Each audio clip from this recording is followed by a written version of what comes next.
All right, so today we're diving into something pretty different, Boxa, the new brain boxing. Okay. And this book you shared with me has me really intrigued. It's not every day you see boxing described as brain boxing. Right. When I first saw this book, by the way, by Arnaud van der Veer and Raymond Erberville, Okay, we yeah. knew we had to talk about it. Yeah. It really challenges like everything we think we know about boxing. Okay, so for those of us who are maybe more familiar with like shadow boxing in a gym class, than the world of jabs and uppercuts, Right. give us the basics. What exactly is Boxa? So it's definitely rooted in traditional boxing techniques. Okay. But the authors Arnaud and Raymond make a really interesting point right off the bat. Less than 10% of people who train in boxing ever actually compete. Wow, less than 10%. That really changes the perspective, doesn't it? It's not just about getting in the ring. Exactly. And that's where Boxa comes in. It's designed for the other 90%, for people who are drawn to boxing, for personal development, for fitness, maybe even stress relief. Mm-hmm. That makes a lot of sense. So it's like taking the essence of boxing, the movement, the discipline, and applying it to everyday life. You got it. And the authors argue that traditional boxing, with its emphasis on a fixed front leg, is kind of stuck in the past. They say it's time for boxing to evolve, especially for a generation that's used to constant change and multitasking. Okay, so how does Boxa actually work? What makes it different from what we might see like on TV, at a big title fight? One of the core principles is this idea of switch boxing. Instead of staying in one stance, you're constantly transitioning between orthodox and southpaw, keeping your mind and body guessing. Wait, hold on. So you're constantly switching which leg is forward. How do you even do that without getting tangled up? It takes practice, but that's the point. It's about building that fluidity and adaptability, not just physically, but mentally as well. Imagine yourself in a real-life situation, not just a boxing ring. Things are rarely predictable. Right, like dodging grocery carts at the store on a Saturday afternoon. Sure. Starting to see the connection. Exactly. The switch boxing is like training for those everyday moments where you need to react quickly and adjust to the unexpected. But here's where it gets even more interesting. The authors compare a Boxa practitioner to an atom. Wait, what? They compare boxing to atoms? That's wild. It sounds strange at first, but it's actually quite brilliant. Okay. They talk about how on a microscopic level, atoms are in constant motion, constantly interacting with their environment. So you're saying that just like an atom is constantly interacting with its environment, a Boxa practitioner is always adjusting their movements based on their opponent and their surroundings. Exactly. It's about embracing that constant state of flux. Okay. Finding your center amidst the chaos. Mm-hmm. It's not about being rigid or predictable. Right. It's about being adaptable, responsive, always ready to shift and change. Okay. I'm starting to see how this all ties together. So switch boxing is like the practical application of that atomic principle. You're always moving, always adapting, never staying still. Precisely. And that constant movement, that fluidity, has some surprising benefits. The authors argue that it not only improves your agility and coordination, but it also enhances your reaction time and your ability to adapt to unpredictable opponents. So it's not just about being fast on your feet, it's about being mentally agile as well. Right. And do they have specific exercises for this? Because it sounds pretty advanced. They do, and it's not all about complex drills either. One of my favorites is something they call the gym teacher warm-up. The gym teacher warm-up. Tell me more. It's all about embracing variety and get this joy in movement. Imagine like a super energetic gym teacher who's constantly changing up the routine, throwing in unexpected moves, keeping everyone on their toes. It's a reminder that training doesn't have to be serious and monotonous. It can be playful and fun. I love that. It's so easy to get caught up in the, no pain, no gain mentality. Right. But this sounds like it's about finding that balance between pushing your limits and enjoying the process. Absolutely. And Boxa also incorporates more traditional training methods like partner drills and even weightlifting.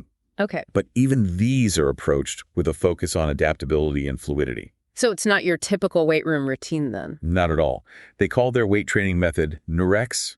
It's about using lighter weights, but focusing on explosive movements that mimic punches. Think speed and precision over brute strength. Interesting. And what about those partner drills you mentioned? What makes them unique to Boxa? Well, they're designed to emphasize that constant interaction and adaptation we've been talking about. Okay. There's one in particular called the glove workout that really stood out to me. The glove workout, what's that all about? So instead of one person attacking and the other defending, both partners are constantly active, hitting each other's gloves in a series of predetermined combinations. That sounds intense. It is, but in a good way. Mm-hmm. It's not about trying to overpower your partner. It's about working together to create this dynamic flow of movement. It sounds like it builds a lot of trust and camaraderie, too. Exactly. And it really highlights that core principle of Boxa, constant adaptation. Yeah. Because you never know what your partner's going to throw at you next. So it's not just about reacting to your opponent. It's about anticipating their moves, reading their body language, almost like a dance. You got it. It's about developing that intuitive sense of timing and rhythm. Which makes me think, with all this emphasis on movement and technique, does Boxa ever address like the mental aspects of training? I mean, boxing, even traditional boxing, is often praised for its mental benefit. That's a great question. And it's something the authors definitely don't shy away from. In fact, they dedicate a significant portion of the book to exploring the mental and emotional benefits of Boxa. So they're not just talking about physical fitness, they're also talking about mental fitness. Exactly. They argue that Boxa can be a really powerful tool for building confidence, managing stress, and increasing self-awareness. Yeah. They even talk about how the practice of constantly adapting and adjusting your movements can translate into a more adaptable and resilient mindset in everyday life. That makes a lot of sense. It's like you're training your brain to kind of expect the unexpected and to roll with the punches, both literally and figuratively. Exactly. And speaking of rolling with the punches, they also give some really practical advice on training safely and effectively. Like what? Give us the highlights. Well, they cover everything from choosing the right gloves and hand wrapping techniques to breathing exercises specific to boxing. Yeah. They even address common concerns like managing pain and recognizing the difference between discomfort and potential injury. It's great that they're so thorough. I think a lot of people are intimidated by boxing because they think it's all about like brute force and aggression. Right. But it sounds like Boxa is much more nuanced than that. It absolutely is. Mm-hmm. They even emphasize the importance of play in training, especially for younger participants. Play in boxing. Yes. They argue that incorporating games and playful exercises can help people, especially kids, develop a love of movement and a more intuitive understanding of the principles that they're trying to teach. So it's about finding that joy in movement that we were talking about earlier. I love that. Okay, so we talked about switch boxing, the atomic boxer analogy, even playful warm-ups.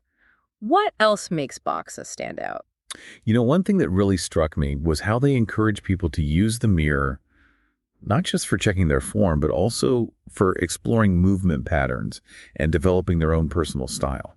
Oh, interesting. So it's not about mimicking someone else's technique. It's about finding your own rhythm and flow. Exactly. And they tie this back to the brain boxing concept by emphasizing the importance of self-awareness.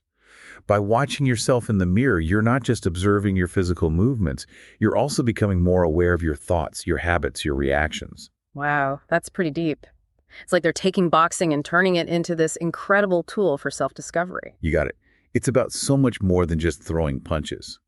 It's about challenging yourself physically and mentally, breaking down old patterns and discovering your own potential. So as we wrap up our deep dive into Boxa, what's the one big takeaway you hope our listeners walk away with today? That's easy. Boxa isn't just about becoming a better boxer. It's about becoming a more adaptable, resilient, and empowered human being. Mm-hmm. It's about finding that balance between strengths and fluidity, discipline and playfulness, pushing your limits and honoring your own unique rhythm. Beautifully said. It sounds like Boxa has a lot to offer both inside and outside the ring. Thanks for taking us on this fascinating deep dive. Thank you for having me. And to our listener, if you're looking for a fresh approach to fitness and personal growth, Boxa just might be the answer. Give it a try. Who knows what potential you might unlock.